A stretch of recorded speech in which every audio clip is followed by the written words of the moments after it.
அண்ணா உங்க தம்பிகளை கட்டளை போடுங்க, கொஞ்சம் தள்ளி விட்டு போறாங்க. ராஜ்குமார் போடுறதா தள்ளி விட்டு அடாவடியா போறாங்க.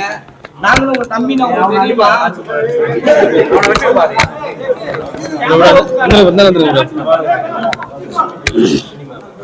லைட்டா வந்துருக்கீங்க.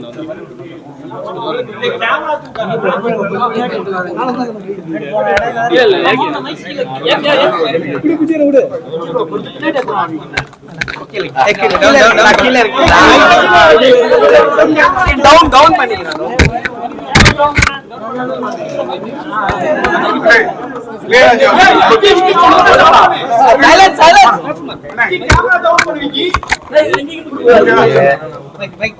நீங்களே இவ்வளவு சத்தம் போட்டா.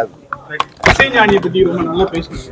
இசைஞானிக்கு பாரத ரத்னா விருது கொடுக்கணும்னு நிறைய பேர் கோரிக்கை வச்சிருக்காங்க. அதை பத்தி அரச புரட்சில ஒரு செய்தி வந்து அதை பத்தி உங்களுக்கு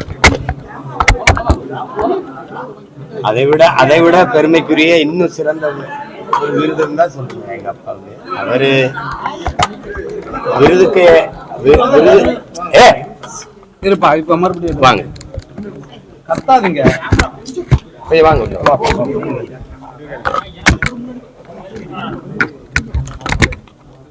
எங்க அப்பா இளையராஜா அவர்கள் இந்த மண்ணில் இருக்கிற எல்லா விருதுகளுக்கும் அப்பாற்பட்டு புகழ்பெற்ற ஒரு இறை அவர் அப்படிதான் சொல்லணும்.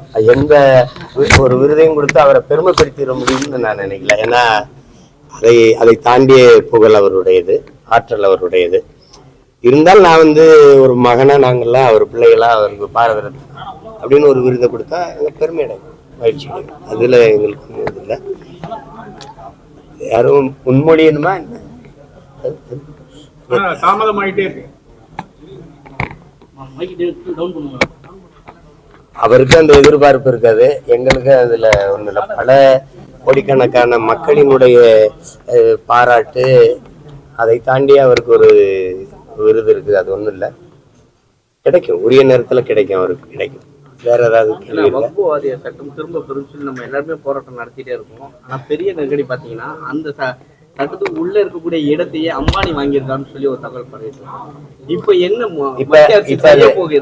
இப்ப அது வேண்டாம். நான் வந்து என் மருமகன் நடிச்சிருக்க படத்துக்கு அதுக்காக வந்திருக்கேன். நீங்க அது குறித்து அதை கேட்டீங்கன்னா அது நான் 13ஆம் தேதி இதுக்கு தனியா ஆர்ப்பாட்டம் வச்சிருக்கேன். அப்புறம் அதுலயும் இதே தான் பேசணும்.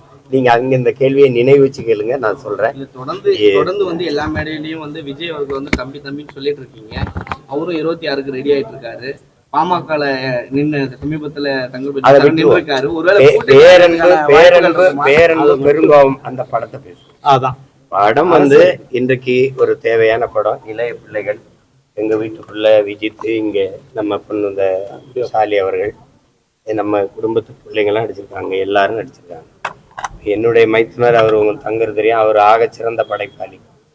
அவரே செய்து தன் மகனை அறிமுகப்படுத்தியிருக்கலாம். ஆனால் அவர் இன்னொரு இளம் இயக்குனர்கிட்ட கொடுத்துருக்காருன்னா அவருடைய ஆற்றல் மேல அவருக்கு நம்பிக்கை.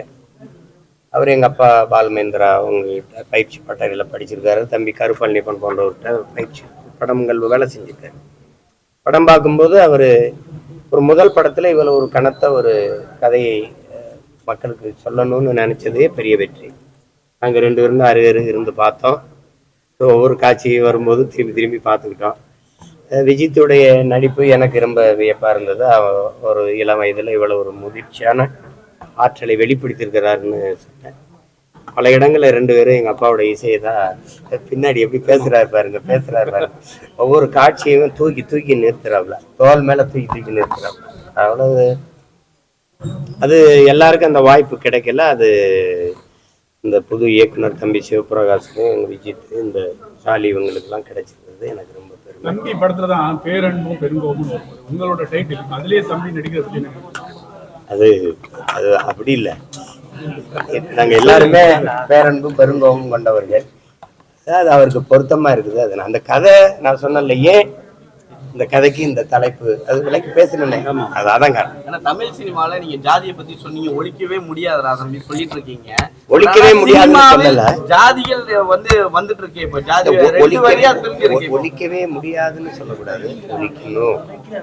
நான் எனக்குள்ள ஒழிக்கிறேன், நீங்க உங்களுக்குள்ள ஒழிங்க. எல்லாரும் இந்த சிந்தனை விட்டு வெளியில வந்துட்டா அது அதுவா செத்து விழுந்துரும். ஆனா சினிமாவில் 2 பிரிவா இப்ப புரிஞ்சிருக்காங்களா? உங்களுக்கே தெரியும், இந்த ஜாதிக்கு ஒரு படம் எடுக்கிறாங்க, அந்த ஜாதிக்கு ஒரு படம் எடுக்கிறாங்க. சினிமா துறையிலே வந்திருக்காங்க. சாதியை போற்றி யாரும் இல்லை, அதை தூற்றி அது வேண்டாம் அப்படின்னு தான் சொல்லுவாங்க. சாதியை போற்றி யாரும் எடுக்கல. அப்படிப்பட்ட படைப்பாளிகள் நமக்கு அப்படி இல்லை. என் ஜாதியை தாழ்த்தி பேசிட்டு இருக்காங்க, அதை தான் நான் எடுக்கிறேன்னு சொல்லி ஒரு படங்கள் நிறைய வந்துட்டு இருக்கு, உங்களுக்கு பார்த்திருப்பீங்க. அது ஒண்ணு கற்பனை கதை இல்ல, நிகழ்காலத்துல நிகழ்கிற உண்மையில ஏற்பட்ட வலியின் மொழி தான் அந்த திரையில வருது.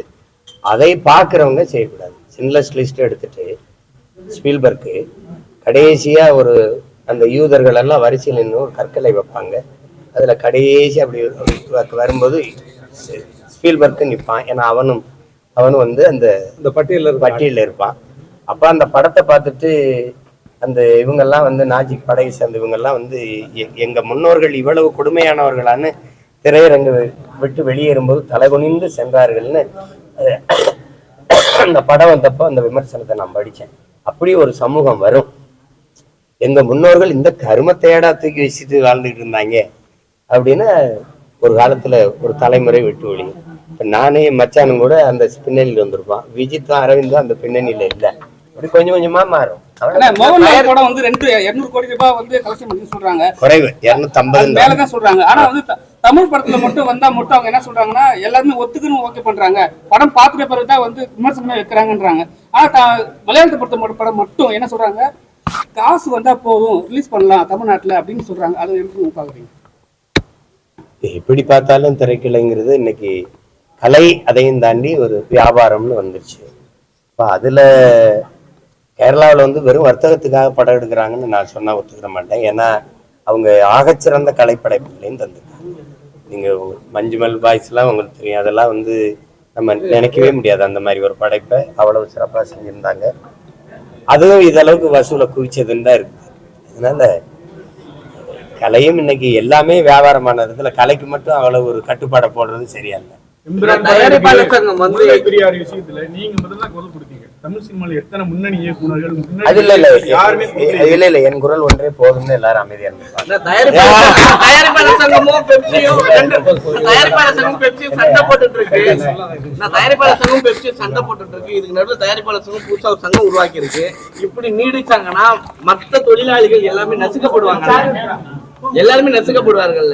ஏன்னா இவங்க ஸ்ட்ரைக் அறிவிச்சாங்கன்னா பாதிக்கப்படக்கூடியவர்கள்.